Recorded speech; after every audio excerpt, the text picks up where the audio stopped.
It's Sunday night. It's 8 o'clock. Welcome to All Lacrosse Live. I'm Gary Groob in Toronto. With me as always, I've got Shawn Slaght over in Moose Jaw. Shawn, how you doing? Doing pretty good. Thanks, Gary. All right. And we got Muffler Mike over in Connecticut. Mike, how are you? I'm good. Excellent. Well, it's been a bizarre week. It's been a strange week. It's been a busy week. And we're going to attack this thing piece by piece by piece as we go through it all. And there's news from every single force along the summer ball highway, shall we say. First, before we get going, just a reminder to everybody, all of our shows are streamed live across Facebook, Twitter, YouTube, also Twitch. And remember, we are on Spotify the following day.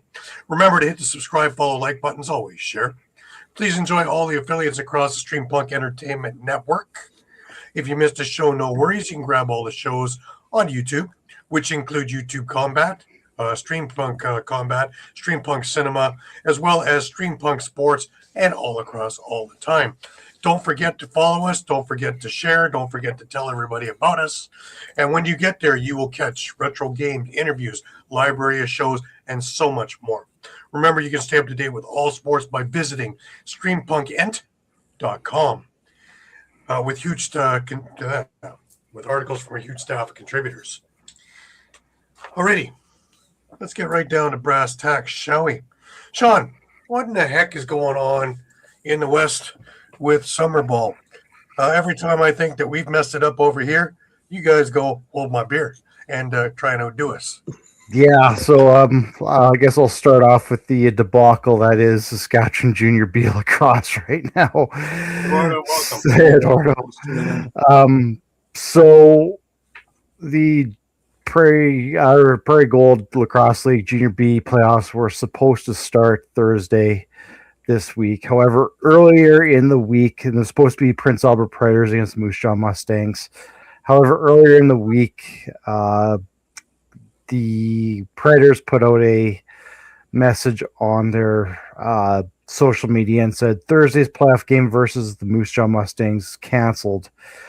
We do not know how this keeps happening, but the semifinal game this Thursday versus the Moose Jaw Mustangs has been canceled and deemed a forfeit. Something needs to change because our fans and our community deserve better. 4 games in 2 seasons, and not even the playoffs are off limits.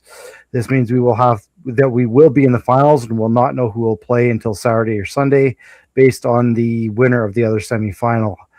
Do not get discouraged, Preds Nation. We will be home soon enough. So the comments on that post, the rumor is that that game was originally scheduled for Friday, but due to a referee availability, they moved it the last minute to Thursday, not looking at player availability for a middle of the week game. And I'm going to stand up a little bit for my hometown Moose Jaw Mustangs. That's a 3.5 hour drive from Moose Jaw to Prince Albert one way. So to do that in the middle of the week, especially with the parents that have to work, like I know it's July 2nd, it was the day after Canada Day, like that's tough to do, especially if you have working parents. Obviously, kids are off school. I know we need officials. They did have the other semifinal was Friday with the Swift Current Wolverines and the Winnipeg Blizzards, which the Wolverines won 13-10, but Prince Albert obviously won the first one in a forfeit, which, I mean, in the playoffs, you really don't want to see teams forfeiting like that. And whether it was scheduling issue or what have you, you just kind of wonder what the hell. And especially when they say it's 4 games in the past 2 seasons, you kind of wonder what the level of commitment is or why this is happening. We will go on to the finals because there's more to come in this whole saga. So you did have the Swift Current Wolverines versus the Predators in the final 3-game series. Prince Albert Predators won game 1 on Saturday 17-2, and then they swept the series just this afternoon, winning 16-3. So that is their 4th straight PGLL junior title. However, you would think Prince Albert would be off to the Founders Cup. No. According to our friends over at Loose Mesh, our sources are saying that Saskatchewan will not be attending the 2026 Founders Cup in St. John, New Brunswick, and Saskatchewan was slated to host the 2027 Founders Cup. Because Saskatchewan is not participating in 2026, they are now forfeiting their eligibility to host in 2027, and it looks like that will now be going to Alberta. So you have forfeited playoff games. You're not attending the Founders Cup. You're forfeiting hosting a national championship. I really don't know what to say about what's happening in Junior B right now in Saskatchewan. You just kind of wonder what that level of commitment and, whether it's really there right now.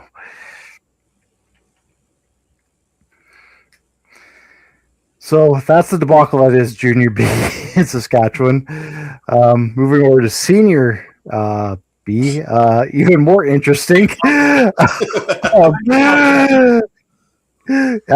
Because we were talking about how the Winnipeg Blizzard had beat Standing Buffalo twice in a row to head into the playoffs. They had to meet again.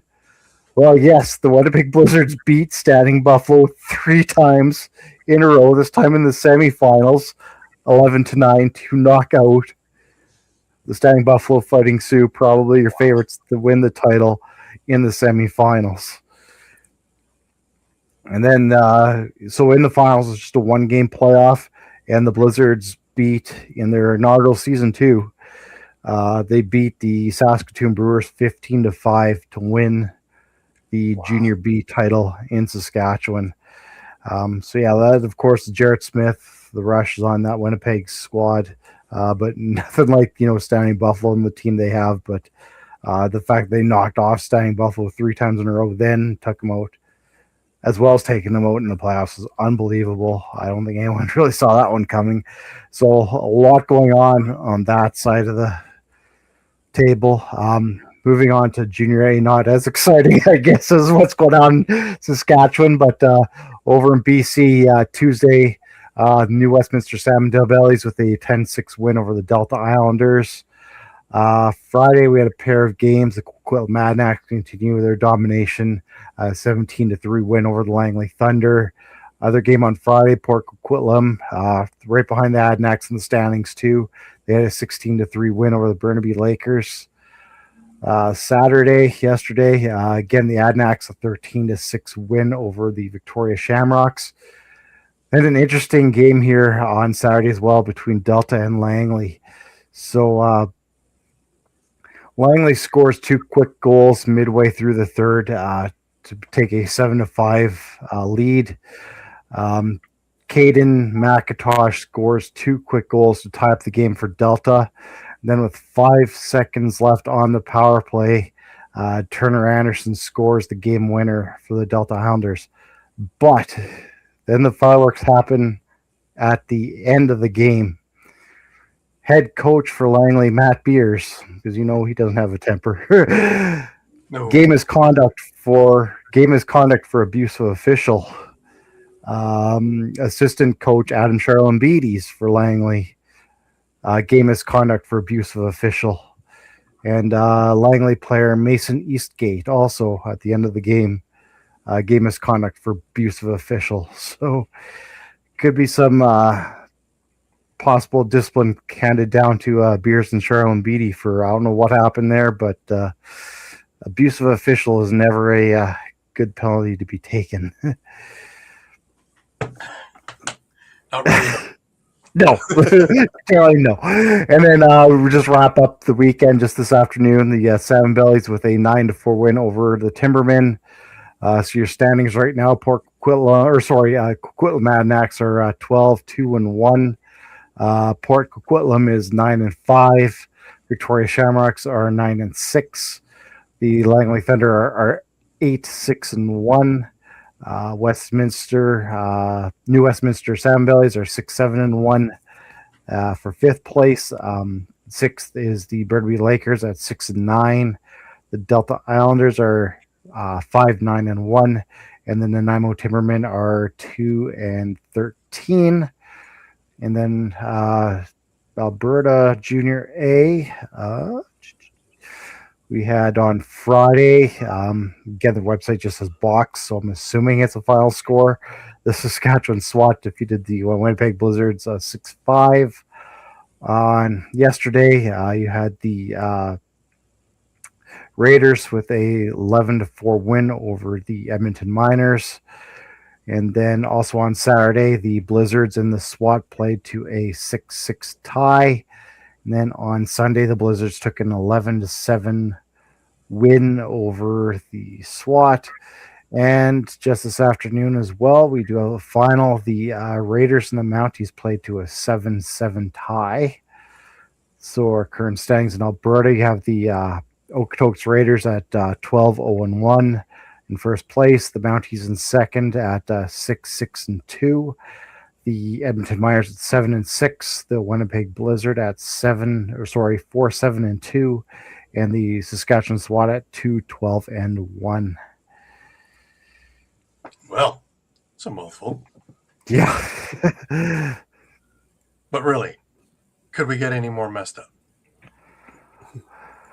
I just, like I said, it comes to Saskatchewan Junior B. It's heartbreaking out here. I mean, I don't know what's going on, but we can't give our own way. That's usually the case, isn't it? In every aspect, in one form or another, we just can't seem to get out of our own way. And we're proving it again all over Canada, doing silly things. Anyways, Mike, you're going to have to kind of relieve us from some of this drama. Giving us over to a good old little thing there. The PLL had their all-star game today. Interesting that you'd have it on the 4th of July weekend. But, hey, I guess they guaranteed people would be off. So... Yeah, and for the men, the West team beat the East team 12-9.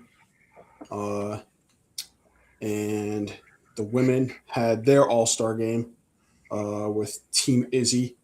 That's Izzy Skane as the captain, beating Team Ashley Humphrey 16-15. We had skills competition, of course. We'll start with the men's fastest shot winner. Another Archers player, this time not Graham Hossick, but Mason Woodward, who won with a top speed of 115 miles an hour. What's going on? They're getting slower. Yeah. Hossick probably had a little chuckle. Didn't need more than both his hands to count how far back the speed was. For the women, also missing last year's winner, Charlotte North, who is out with injury. Emily Harris-Chuck takes the title this year with an 86 mile an hour shot. And then we had the accuracy challenge. Advancing on the men's side was Joey Spalina, and advancing on the women's side was Rachel Clark of the Boston Guard, and Spalina defeated Clark in the final. So those are your winners from All-Star Weekend. Also, the MVP went once again to Brett Dobson with another spectacular performance. That guy racks up MVP awards, I tell you. The old box doesn't matter. Yep. Yeah, with him it doesn't make a difference. He's just the MVP. Simply put. All right. We get back into league play next week, and we get back into our pick'ems to see who can hit the basement hardest. Working on it. Yeah. Yeah, this is foreign territory to Shawn, man. We got to let Yeah. move around the room a little bit because, I'm usually used to the penthouse, but not the basement. Yeah, I spent all week forgetting that we were all under 500 right now. So yeah, well, thanks for that reminder. I'm here for it. Little reminders, little things that mean a lot to somebody. I don't know. Anyways, let's get on to Ontario Junior Lacrosse League, and we've talked about this, and everything is starting to tighten up now, and it's pretty cool. It's pretty cool that we don't have any abject, unless you're looking at St. Catharines, who's just running away with the West. But anyways, we started out last Monday with Six Nations and Peterborough getting together, and Six Nations beat up on Peterborough 13-6. Kitchener and Oakville got together on Tuesday, and Kitchener's made all those moves, right? And 422 first-round picks later, and they squeaked by Oakville 12-11.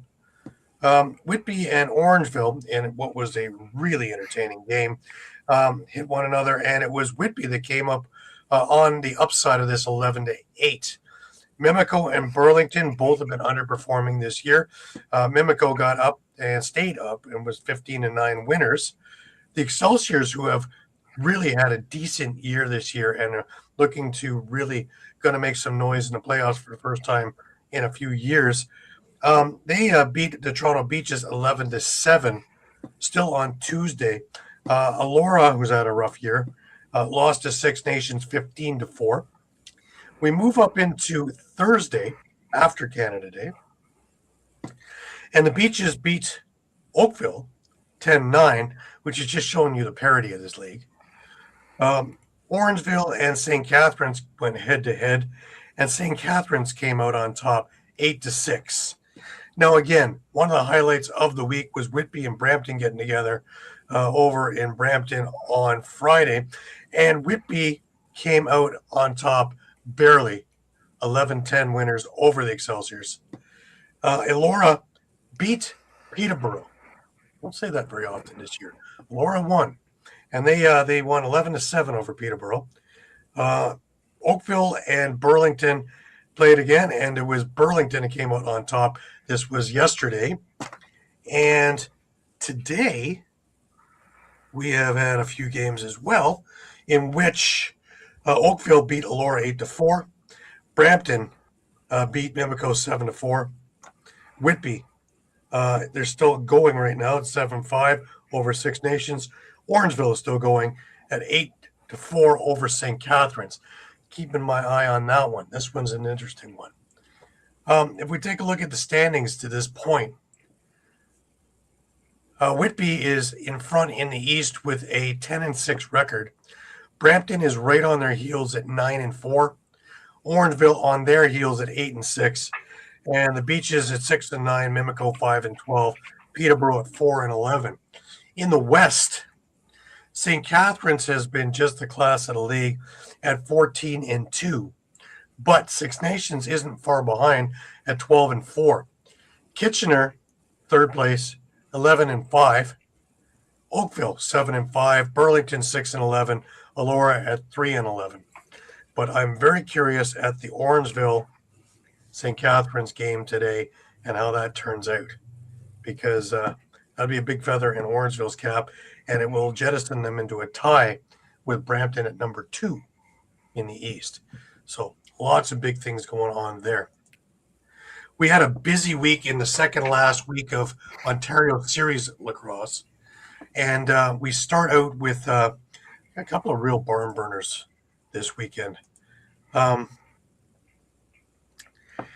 North Stars and Collingwood got together, and what looked to be Collingwood going and surprising everybody.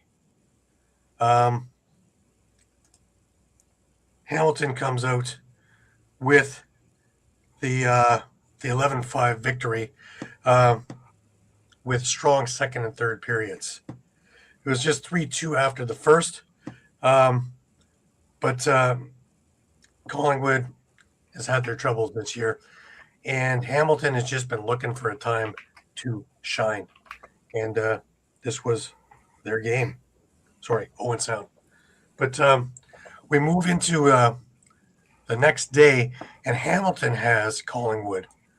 And again, Collingwood gets up on a couple of short-handed markers. And a strong 40 minutes takes a 5-3 lead for Collingwood and turns it into a 12-6 win for Hamilton. Hamilton finally found the ignite button. and there they went. But it really, for a while there, looked like Collingwood had found their mojo. And a couple of shorthanded goals just changed the whole complexion of things. But to Hamilton's credit, they weren't fazed by it. And they put a relentless attack in the third, especially, and came away with that victory. The game of the week, which was touted as such, was the rematch of the undefeated Brooklyn Merchants against the Six Nation Rivermen. If we remember correctly last week, the Merchants came out on top fairly heavily over the Rivermen. This week, new week. This week, different game. The Six Nations Rivermen used a dominant third period performance to hand the Brooklyn Merchants their first loss of the season, pulling away for a convincing 13-8 victory. After a tightly contested first 40 minutes, the Rivermen exploded for 7 third period goals, fueled by balanced scoring and relentless transitional play. Jackson Webster led the attack with a hat trick, while Marshall Palace scored twice, as well as Greg Elijah Brown, Thunder Hill, Ryan Andrews, Mason Hill, and Braden Saris all contributing. Cam Dunkerley was sensational in net for the Rivermen.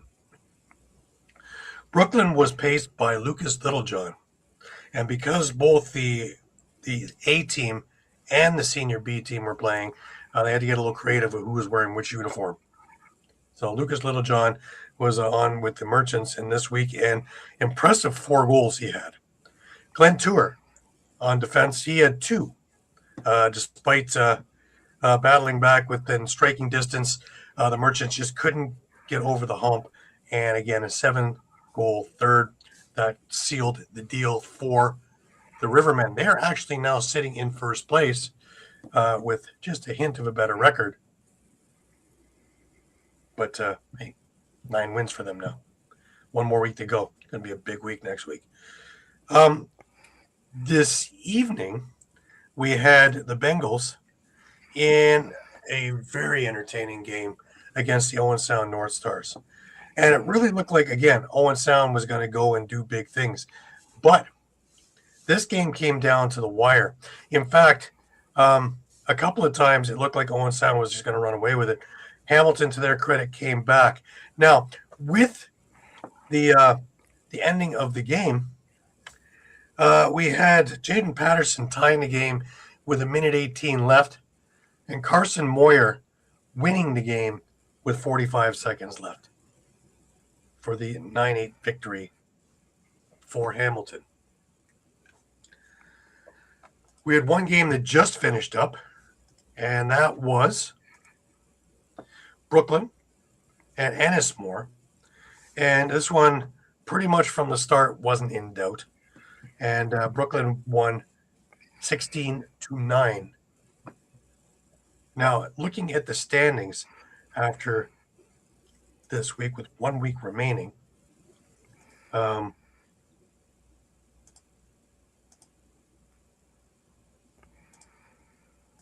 we have Six Nations and Brooklyn, both with 9 wins.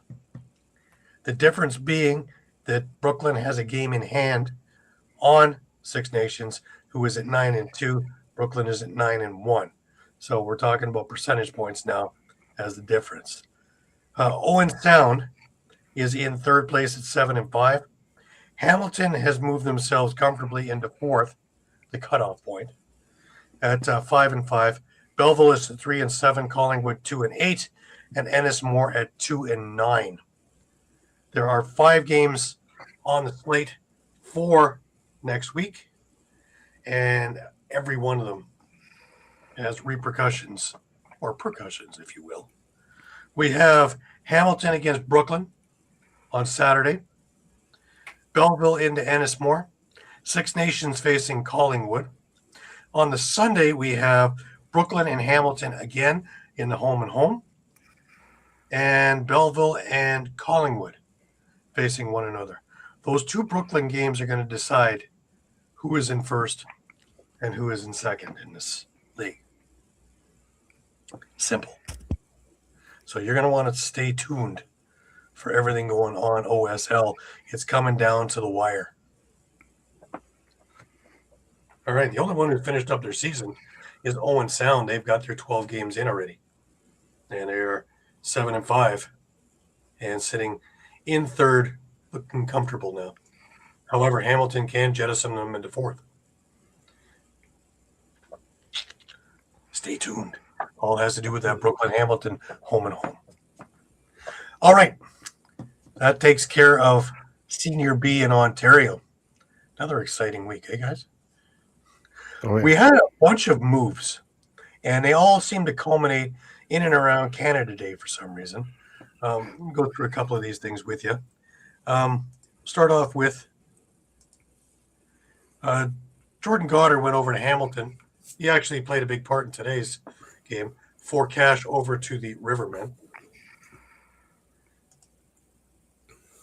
We had Andrew Kidd going to Owen Sound for cash considerations over to Ennismore. That's big because he's playing with Owen Sound in Senior A as well. So he's able to do double duty for them. Michael Blameyers is also gone over to Owen Sound from the James Gang for cash considerations. But again, both these guys are returning for next season. This is strictly for the end of this, basically a rental player for both of them. We have some interesting ones here. Dylan Watson and Bo Columbus. Bo Columbus goes to Owen Sound. Dylan Watson, who played a big role this weekend for Brooklyn, including being in on a couple of the goals leading to yesterday's win. Also, this is the big one, guys. The Six Nations Chiefs just got even stronger. Now, I don't even know if Saga Thompson is going to play in major series since he is a field goalie. But Six Nations not only gets David Anderson, who is a bona fide star, they also get the rights to Owen Grant until 2028. They also receive the playing rights to Stone Jacobs. And in return, a truckload of money is going to go over to Coburg. Welcome to MSL. Interesting, eh? One more. Brooklyn beefed up this week, getting Brody Burkhoff. And in return, Peterborough gets the 4th and 5th round pick from Brooklyn for the 2028 draft. Yes, I was busy with trades this week. One other thing, if you are interested, and Mike, if you have a little extra money rolling around, maybe you'd like to get yourself put on in some of the game things. Major Series Lacrosse, game night sponsorship. Put your sponsorship into thing there, you know? Nice. All kinds of bonuses for doing that. If you need to get a hold of somebody at Major Series Lacrosse to it, you can DM me, and I will put you in touch with the commissioner. You can also look at everything that you will get by looking at Major Series either on Instagram, Major Series on Facebook, Major Series on Twitter, or you can go onto the Major Series Lacrosse website. It is there as well with everything that it entails and all the bonuses and benefits you get as a sponsor, game night sponsor, which includes an ad on Flow TV too, right? So, alrighty, that should bring us on over to the WLA, if I'm not mistaken. Yeah, so we can start last Sunday. Again, another game we circled on the calendar with the Victoria Shamrocks and the Maple Ridge Burrards. And I think we expected a little bit more out of Maple Ridge, and obviously this takes the season series, sweeps the season series for Victoria over Maple Ridge. Shamrocks with a 15-6 win, and it was an ugly one. 5-1 after the first for Victoria, 12-4 after the second. Maple Ridge kept it a little bit close, 3-2 for Victoria in the third period, but again, 55 shots on goal for Victoria. The Shamrocks, Marshall King led the way, 3 goals, 4 assists. He had a hat trick and 3 assists from Patrick Dodds, 2 goals and 2 assists from Zach Mance and Eli McLaughlin each in goal. Chris O'Reilly and Adam Bland actually split some time. Orig stopped 32 of 38 shots, and Adam Bland actually stopped all 10 shots that he faced in just under 5 minutes of playing time for himself. For Maple Ridge, a goal and 2 assists from Marcus Clarich, 2 goals and an assist from Tyler Pace. John Phillips with a goal and assist, as we'll get to that trade in a minute here. And that's pretty much it for the Berards. And in goal, Jack Kask and Brandon Humphrey split the time. Kask stopped 18 to 25, and Humphrey stopped 22 of 30 in that one. So that again, Victoria goes up another game on Maple Ridge for first place in the standings. And heading into Tuesday, as I was going to mention, Burnaby wins 3 in a row now. They defeated the Langley Thunder on Tuesday, 14-8. Thunder made some.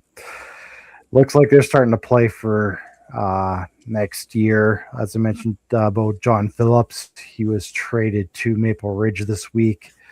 Then Langley traded Connor Robinson to Coquitlam, and then Frank Chiliano was traded off to Victoria this week. So they traded off a lot of key assets for draft picks and future considerations, that kind of thing. So it looks like they're at the point now where they're kind of throwing in the towel and playing for next year.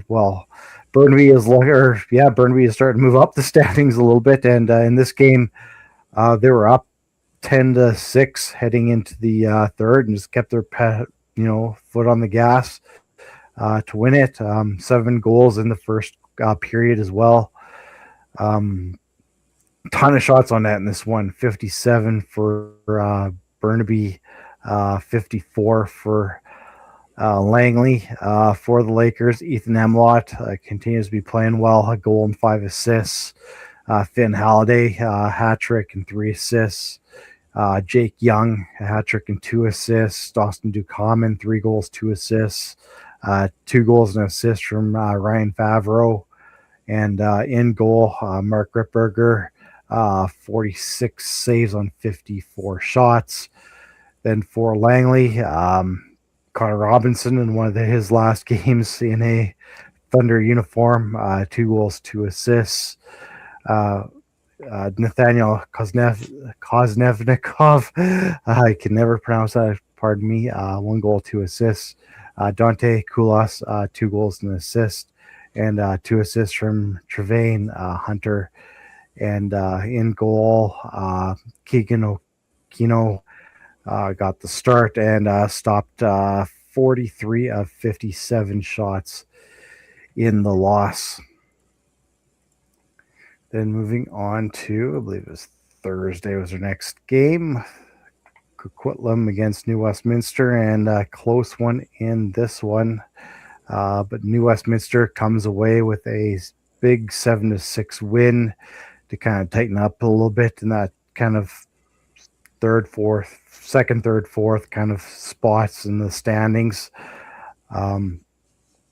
This one came down to actually the Bellies had a 7-3 lead late in this game. And with the extra attacker on the floor late, David Cherney had 3 goals, actually natural hat trick with the extra attacker on the floor. But the comeback just fell short for the Adenacks. For the Simon Bellies, Owen Ron, a hat trick and an assist. Will Malcolm, a goal and 3 assists. Noah Armitage, a goal and 2 assists. Lucas Nielsen with 2 assists.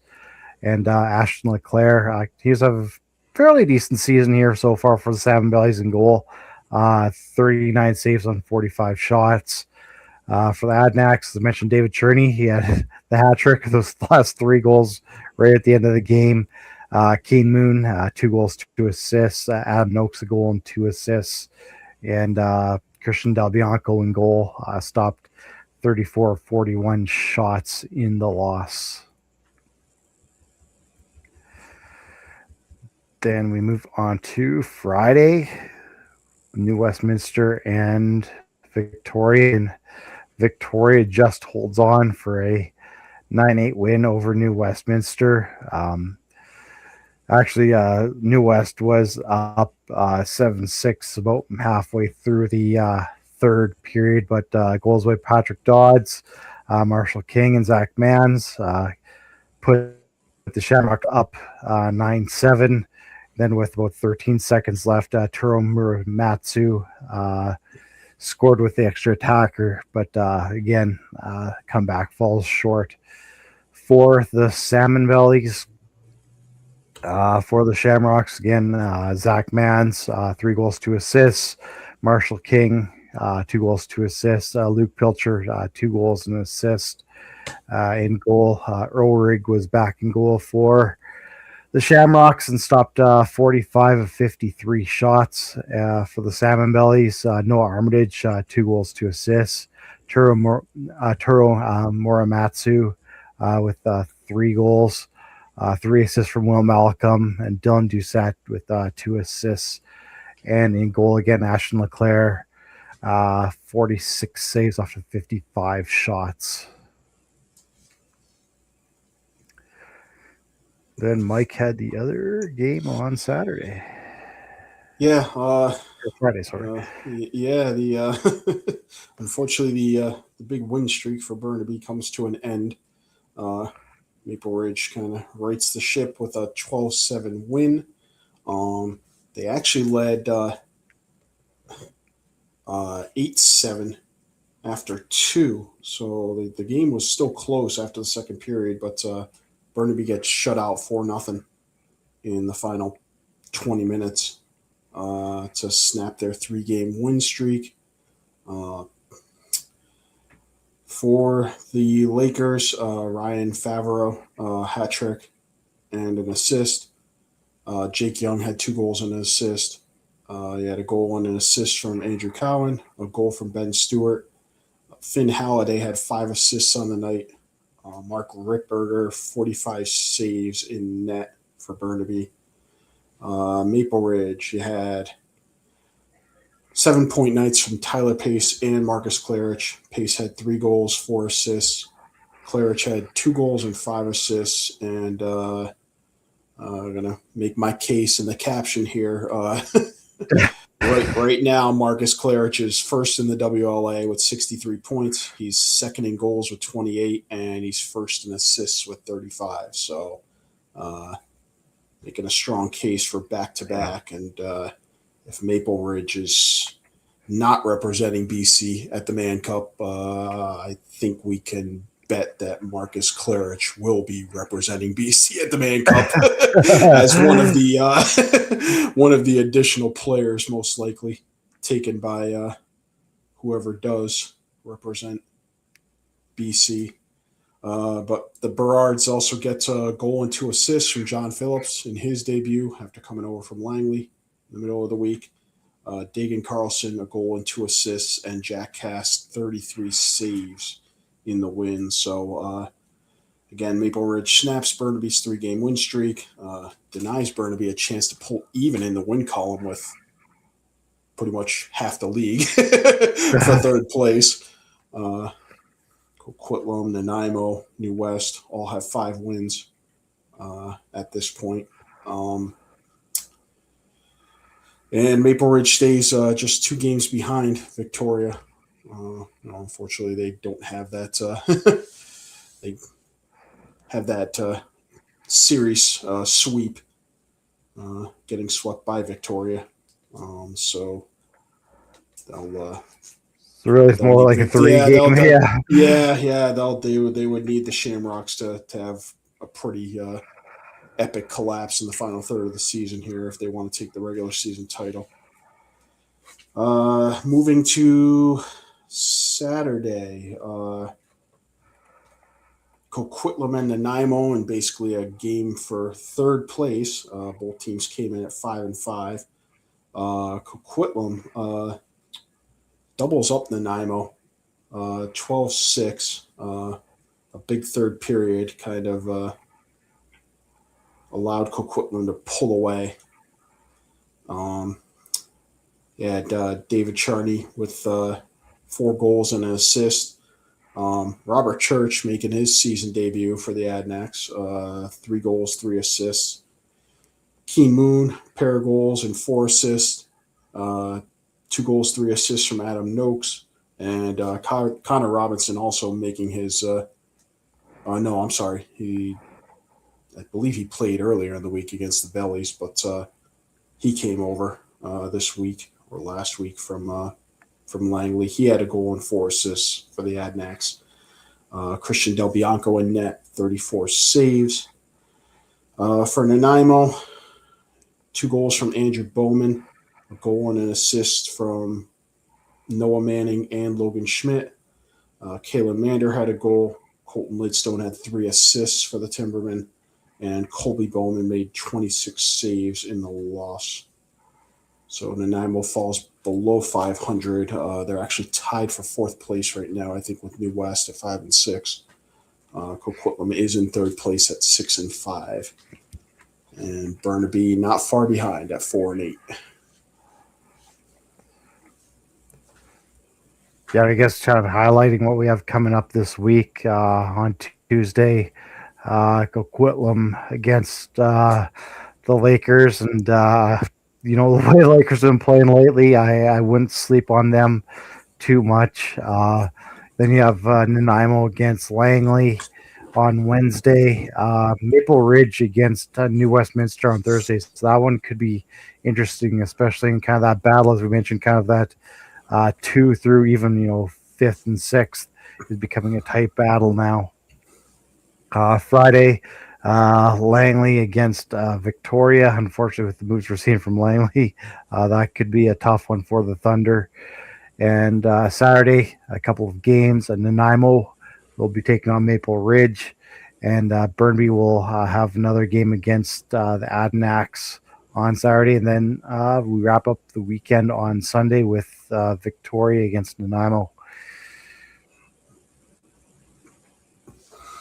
Once you're muted, Gary. Excellent. How's that? Doing some of my best work muted. Standing wise, though, it's looking pretty crazy out there, right? Yeah, let's go get the standings back up again. But I think Victoria's. I mean, we're about 2/3 of the way through the season, so Victoria's 10-2, Maple Ridge 8-4, and then I believe Coquitlam's at 6-5. Then you have Nanaimo and New West 5-6 each, tied for that final playoff spot, and then you have Burnaby at 4-8, and Langley's bringing up the rear at 2-10, 2-9. 2-9, yeah. 2-9. All right. Excellent. So we're going to have a barn burner of finish, at least for the middle spots, it looks like. Yeah, kind of even that, like I said, that 2 through even 6 is Amway's game at this point in time. Yeah, and I mean, there's only 4 weeks left, but I mean, the next 3 weeks I think are all pretty packed with 6-7 games per week. Yeah. So. And again, you look at the Adanacs. I just look at the Adanacs right now and what they picked up with, Connor Robinson. You mentioned, Robert Church is now in the mix. Plus, of course, you got Christian Del Bianco in goal. They could start making a run. Definitely. Anytime he's in net is a scary time. Yeah. Which is. And like I said, they're starting to load up now on other positions as well. Right. Alrighty. Their counterparts over in major series here. I don't know if it's a surprise of the year, but the team that is really gelled the quickest, other than Six Nations, is Oakville. And they had another good week. Monday, they started against Peterborough over at the track. And again, they continued their impressive season, defeating the Lakers 13-8.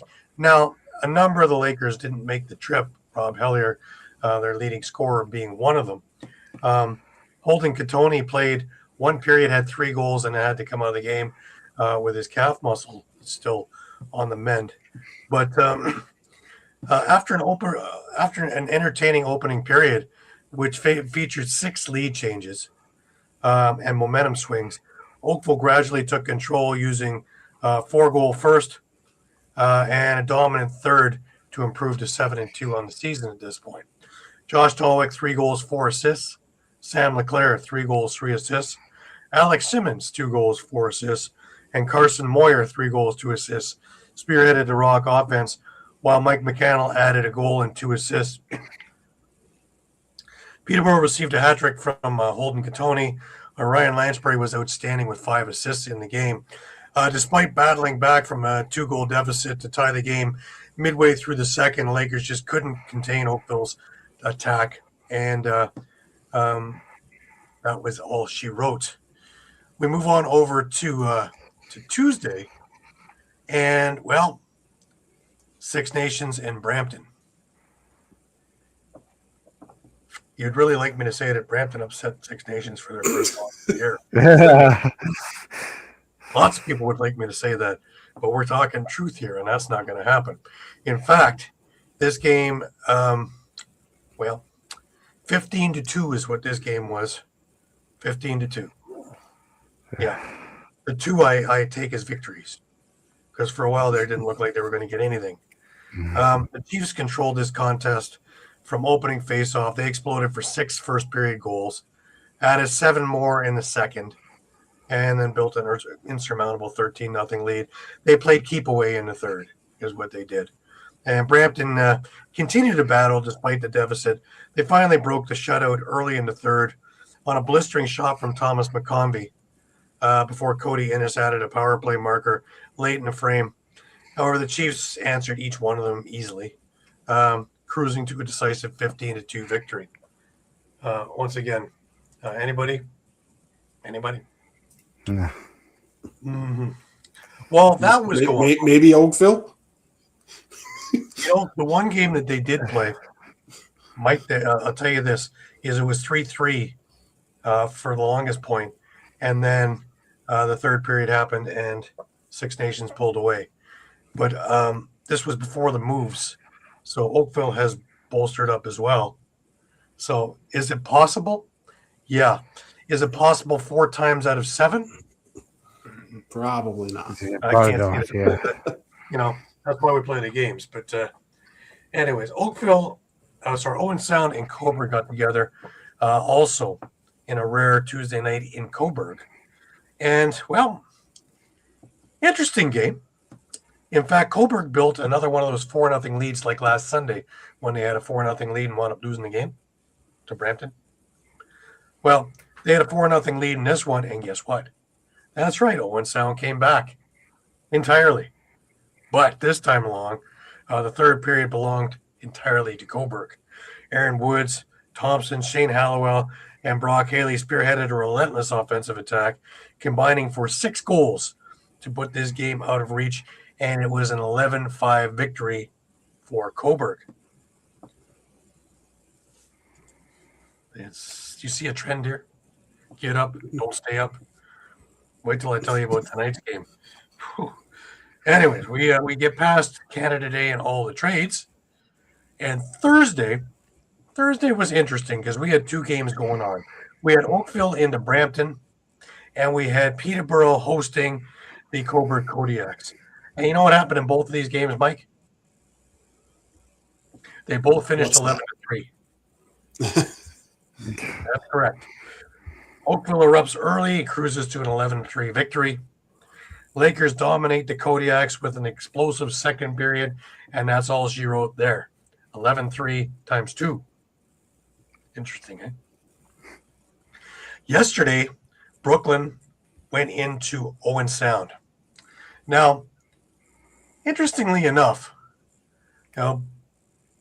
Brooklyn has been having some struggling problems here. Now, with these, again, I mentioned it in OSL, is with the senior B team playing as well as the A team playing, they had to kind of mix and match their players to have lineups for both. So we had some people playing where they normally didn't, but it is what it is, right? But in this particular game, Owen Sound actually at one point was up by a couple of goals on a couple of shorthanded markers. Changed the whole complexion of the game. However, to Brooklyn's credit, in the third period, newly acquired Dylan Watson played a big role. He opened the third period scoring off a Chase Scanlon feed, but another call-up for Owen Sound, who was my second star of the game, actually, Everest Lahome Wickens. That's a household name and will be soon. Everest Lahome Wickens had got his second goal of the game in the third period to put them up again late on into the game. Chase Scanlon tied the game on the power play after corralling a Dylan Watson shot that had hit the post. Then, not a minute later, Will McLeod scores on a really strange play where he receives a pass from Max Schreier, and he scores with about 6 minutes to go to put Brooklyn in the lead 7-6. And though Owen Sound desperately tried to get a goal, Aiden Walsh and the Brooklyn defense were stellar down the stretch, and Brooklyn comes away with a very narrow 7-6 victory. Of note also is that Owen Sound outshot Brooklyn 45-40 in this game. That leads us into the finale, and that is tonight's game with the Brampton Excelsiors and the Coburg Kodiaks. Now, Brampton came out on fire in this game. They scored 5 goals in the first period to really set the tone in this thing. Thomas McConvey and Mike Triolo. Those names just keep coming up. One to the other to one. And Eric Acton. And the three of them combined again and again and had Coburg flat-footed.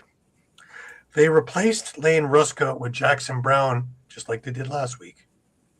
And Jackson Brown, once again, stopped the bleeding there.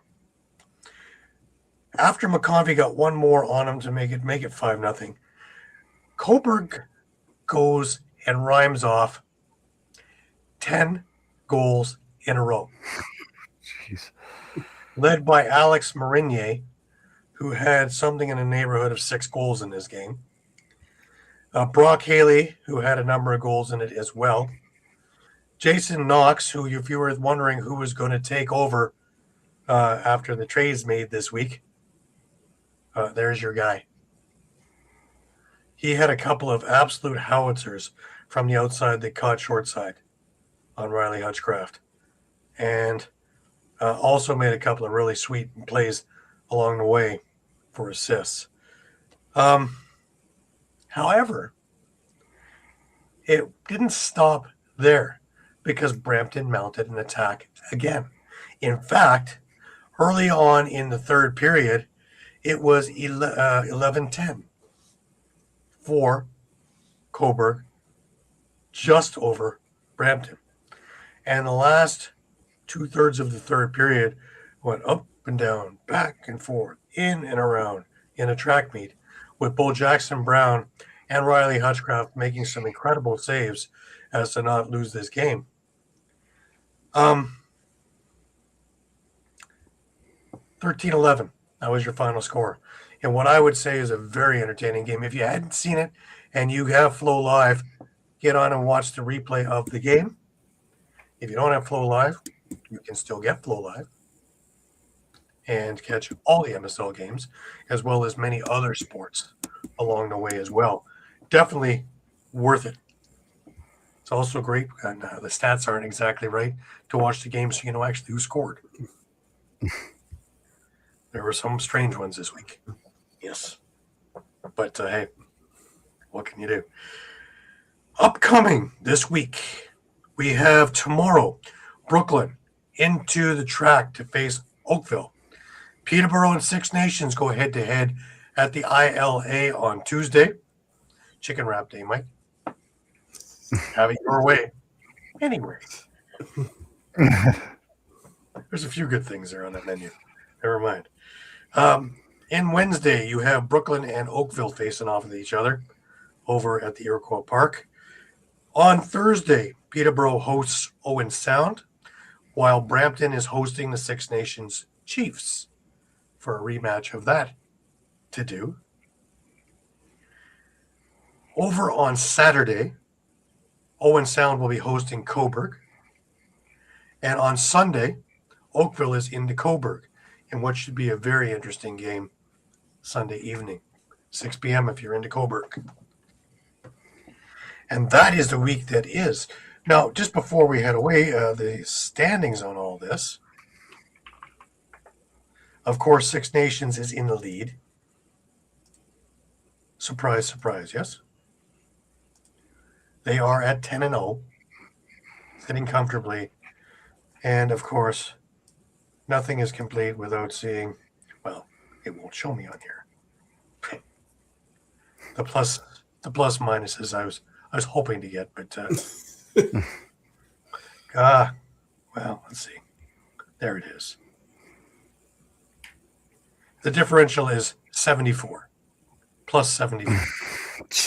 Goodness. The next closest to Six Nations is 26 from Oakville, 13 from Peterborough, and then everything else is in minuses. In fact, the astounding one is the Brampton one, which is at minus 70. Wow. Minus 70. Ouch. Owen Sound is minus 30. Coburg's minus 7. Brooklyn is minus 6. Ouch. Oakville is sitting in second at 8-2. Peterborough at 6-5. Brooklyn at 6-6. Coburg at 6-5 as well, as we are 2/3 of the way through the season. A couple of teams, Oakville and Six Nations to be exact, have only played 10 games, so they have a few games in hand. Ironically, they're at the top of the standings. But Brampton has played 13, whereas Brooklyn has played 12, Peterborough 11, Coburg 11, and Owen Sound 11 games. So midway, so we say 2/3 of the way through the season. A few more weeks to go. The season ends the first day of August, and then we're in the playoffs. OSL next week is the last games of the season, and then playoffs. So to see who's going to go to the Prezi, which is in Edmonton this year. Well, that is the week that was. Busy, eh? Especially with holidays in the middle. You wouldn't expect all these trades. You wouldn't expect all these other things going on. But, man, I'm curious to see how Six Nations fits all these stars in there now. Because, again, who sits? Well, that's an all-star team. That's the first and second all-star teams in the NLL, right? Right. Oh, yeah. Like, you better not have a bad game because you may not make it back in the lineup.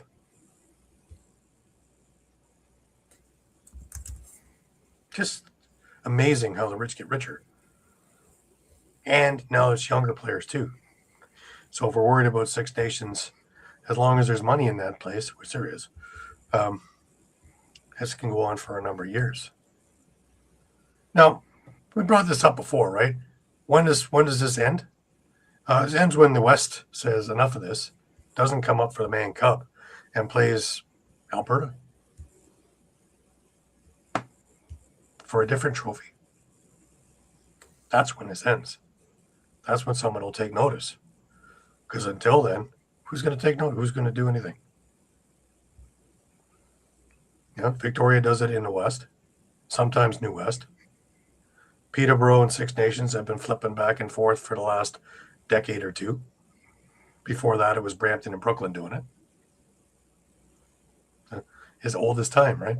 It's just with Six Nations doing it so blatantly, everybody goes, hey, it's been going on forever, guys. I'm just curious if there's enough money out west to maybe draw some guys out west, give them some mountainous views in the summer. Well, I was going to say that's the thing, right? The talent's probably there out west. It's just they're more scattered amongst the teams. That's why you may love it or hate it, that rule of bringing in 2 extra players. But especially if you want to compete with a team like Six Nations, like yes, you're going to have to bring in those. So, I hate the idea of a I guy get that. Yeah, who killed himself all summer, put himself away from his family all summer, and did everything that he could to be part of this team to go into the Man Cup. And now you tell him he's one of the 3. I'm sorry, we don't need you anymore. I hate that idea. and I agree with you on that point, Gary. But then, how do you beat Six Nations? You have just as much time to get on the phone and try and recruit people like they're doing. Now, if it takes this much money, then I guess it takes that much money, even though there's supposed to be no money in amateur lacrosse. Yeah. But again, if they're not going to show the books to the government, why would they show it to MSL? And I was thinking, like I said, I think there's the talent in the West. It's spread over the other teams. Like you said, the other teams need to start.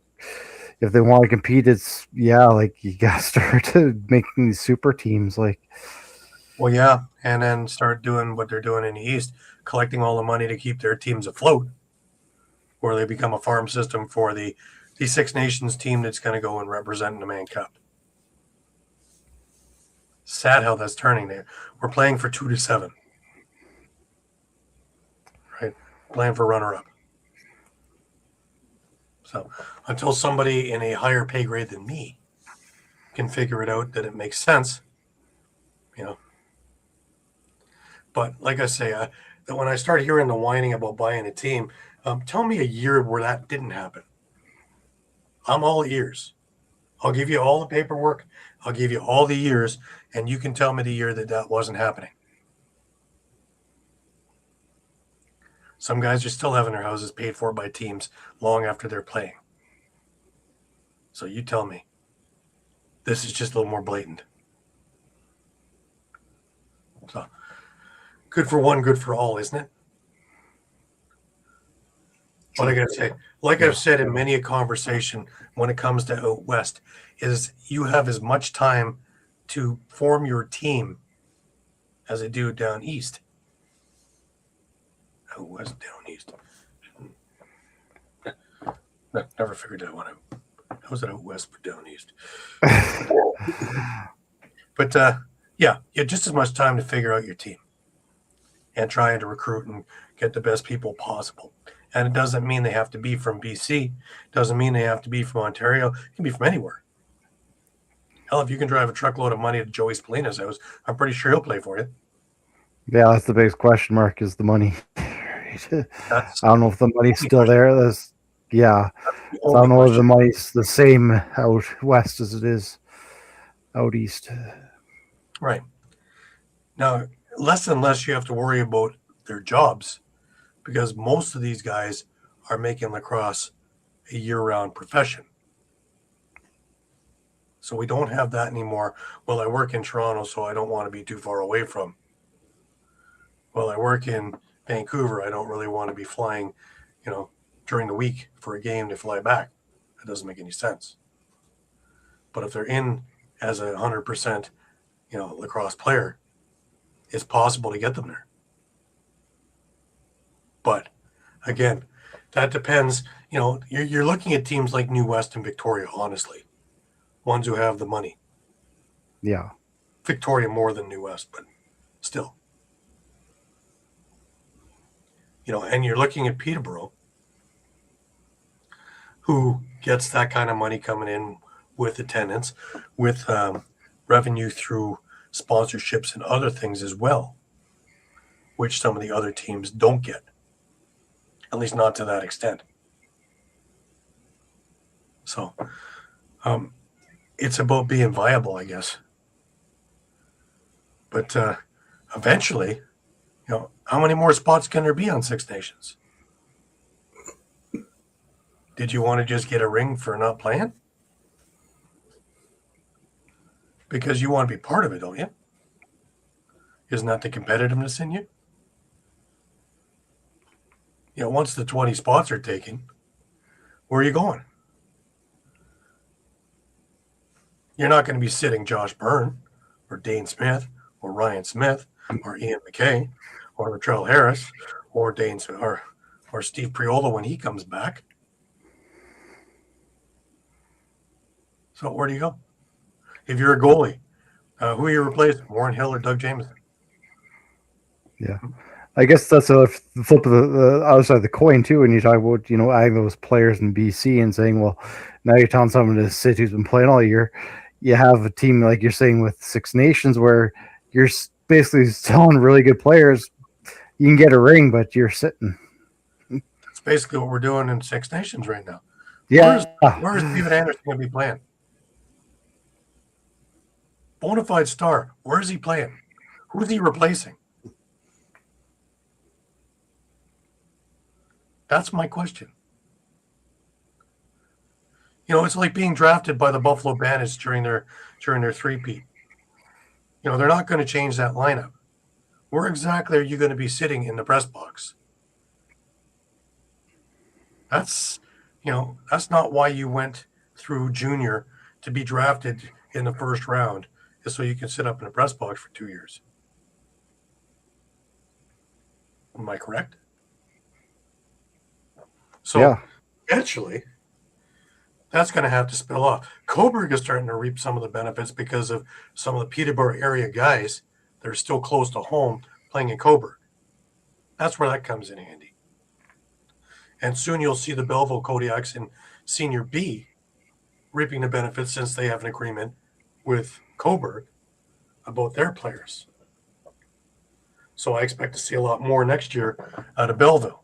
1 year in, learning how it's going and doing things there. But, when you're looking at a place like Brampton, who's got great juniors coming through for the first time in a few years, that's going to start reaping its way up soon too. So we hope. Someone I didn't see playing, Curtis Ward. I didn't see him playing today. If he was in there, could this have been a different story at a 13-11 game? Maybe. But how competitive is it when you get your doors blown off twice this week, 11-3 and 15-2? That'd make it a lot of fun to go out of your way to come play, isn't it? But, the build has to start somewhere. There's a lot of young talent there. There's a few players who didn't come back this year from last year's that were really viable. But getting Thomas McConvey in there certainly makes things a lot more exciting, doesn't it?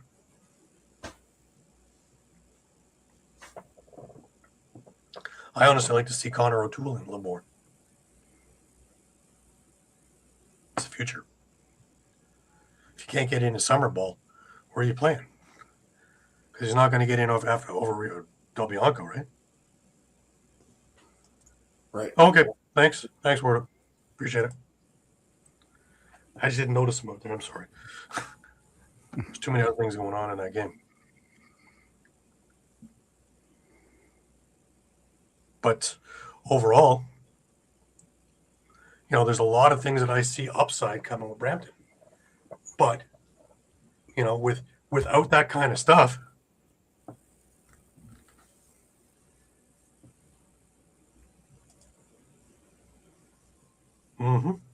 yeah, I saw that yesterday in Hamilton. But again, Hamilton's making a play too to make sure they're in the playoffs because they've had a rough year in Senior B. They've underachieved until recent.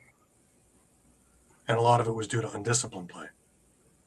Now they look to seem to have everything under their belts, and they look good this weekend for most of it. There's some rough patches today too, but the ends justify the means. But to get back to my point on it, you look at a team like Oakville, right? They've made a couple of deals in there, also giving away some things. You see them giving away Ryan Lansbury, and you're going, what? But it's working. Alex Simmons and Josh Talwick have a great relationship, and they play very well and have for years. And know they're all over. So I think that kind of works. They have a number of other players coming up and coming in. They're young. And you don't see Ty English this year or Sam English as you've seen in year past. Konstantopoulos is fitting real nicely there. And I'm sure Chugger's very happy since he's the future of Buffalo in the NLL to see that he's getting it at the, major Series A level, which is what this is all about, right? Jamie has used this forever as an audition for players who are going to be coming on the Rock. So there's a number of players there that you might very well see in drafts coming up. But, in the meantime, though, like I say, at a certain point, guys are going to have to look at it and go, do I get to play? So do they still keep going to Six Nations? Or do they just go, I can be a star on this team or I can sit on the bench in that one? All depends what your goal is. Anyways, that's enough on that. We have another big week ahead of us next week. Lots of things. Lineups and rosters had to be in earlier in the week, so they are locked in the East. So I am thinking that we're not going to see a whole lot of movement. Maybe a bit, but not much. But now they're jockeying for who is going to be where. Remember, it's only top 4 get in, right? So these games mean something. And lots of guys want to go to Edmonton for the Prezi. Can't say lots of guys want to go everywhere else for the Mann Cup because I can't see anybody beating Six Nations. But it is in the East, so.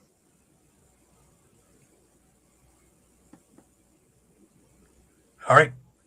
Let's leave it there for now. I want to thank everybody, as always, for sticking with us all during the week and through the show. We appreciate everything. I appreciate seeing everybody at the arenas and all over the place. And again, all your comments are very, very great. We appreciate it. Thank you so much for being so interactive with us. It is our privilege as well as our pleasure to give you all the information up to date and correct as quickly as we can humanly get it to you. We are your Costco of lacrosse. We're your one-stop shop for everything to do with lacrosse, whether it be field, sixes, box, summer, winter, spring, fall. It really don't matter. NCAA, we got it all for you. And we have somebody on it. Next week, we'll see Pat again because we'll have Water Dog play involved. But that brings us over to last words. Shawn, last words to you. Yeah, I guess first over the WLA, kind of looking forward to seeing kind of what happens. We saw Victoria, load up with Frank Chiliano, as well as, Coquitlam and Maple Ridge kind of loading up with trades as well. Out of Langley, who seems to be kind of waving the white flag a little bit in this season. And again, just kind of going back to what we're talking about at the beginning of the show, I really hope that Sask Lacrosse kind of get things figured out as to what's happening with that senior B division and why we're seeing teams, forfeiting and not able to make the trip to national championships. I think it would be a real shame if we, lose not another division, but if we lose a division, especially the junior B division, just because of lack of interest. Right. Mike, last words to you. Yeah, PLL back in action next weekend. No one has a bye. They're in Chicago, so there's no homecoming weekend. We've got Friday night, we've got Water Dogs at Redwoods. And then later at night on ESPN2, unless that network has changed, Archers at Atlas. And then Saturday, we've got Outlaws and the Cannons and the Whip Snakes versus Chaos. And then again, maybe the most important game of the weekend, the women's game. The Charm and the Charging play for the second time this season. And this will be the Charging's last regular season game. They did beat the Charm in the first meeting. But that's one of those. If the Charging win, they probably lock up a spot in the final. But if they don't, it opens the door for the Charm. and even for the Boston guard who will play in the final 2 games of the season. Right. So we still could see a 4-way tie at 2-2 with all 4 teams potentially. Right. Interesting. Do you have the formula for that one?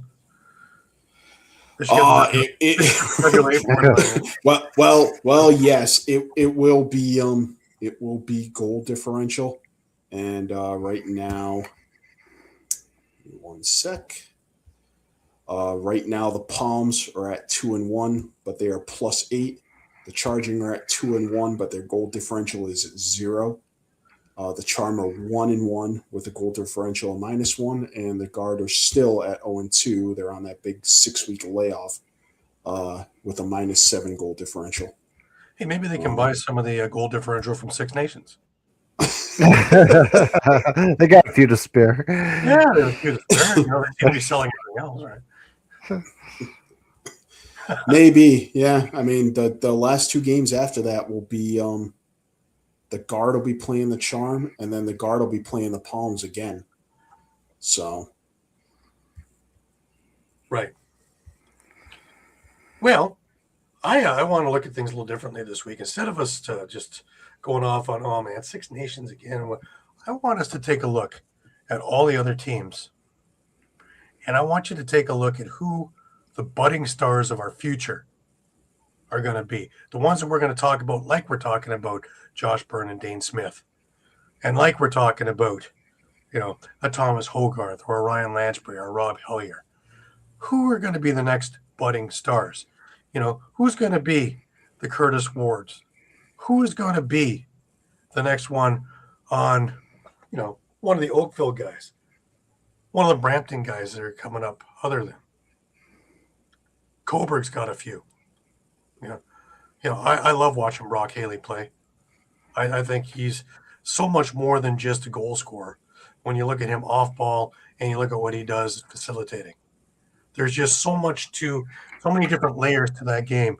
He's just a pleasure to watch.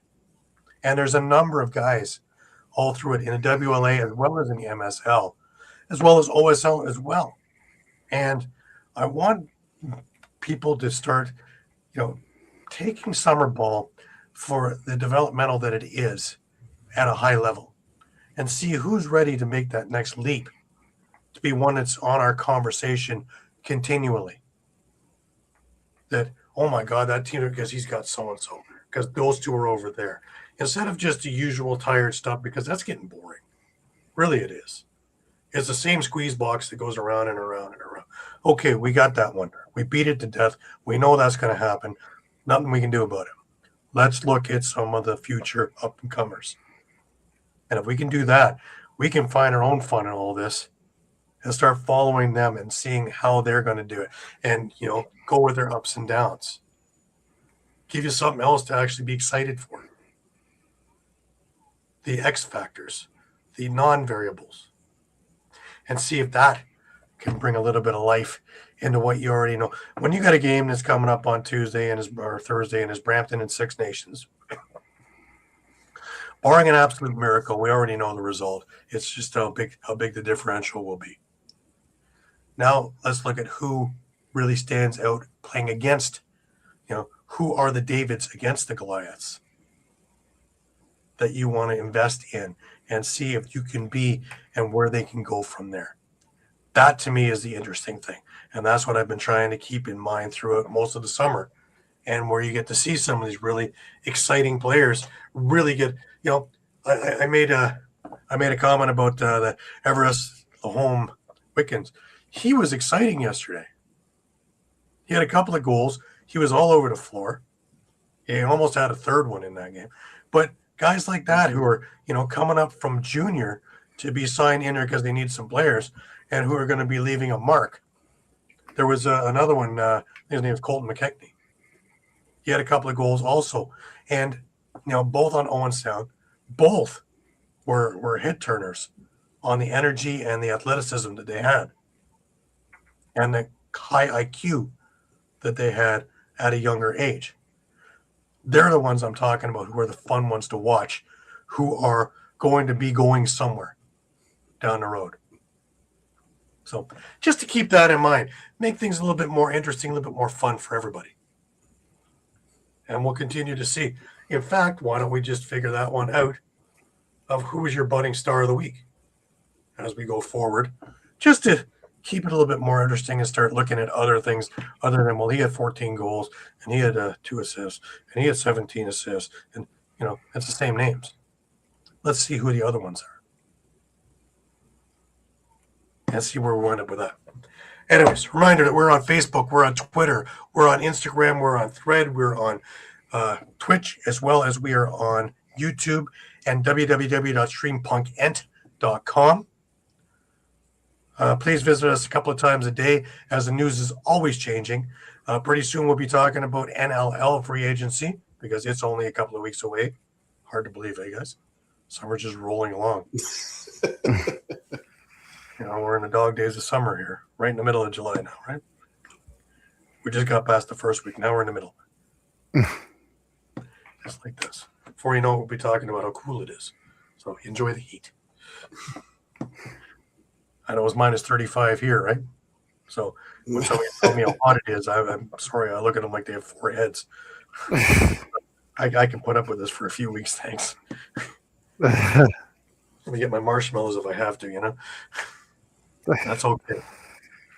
But anyways, we appreciate everybody being with us week in, week out, time in, time out, and sticking along with us for the entire show, as always. And we really do appreciate every one of you.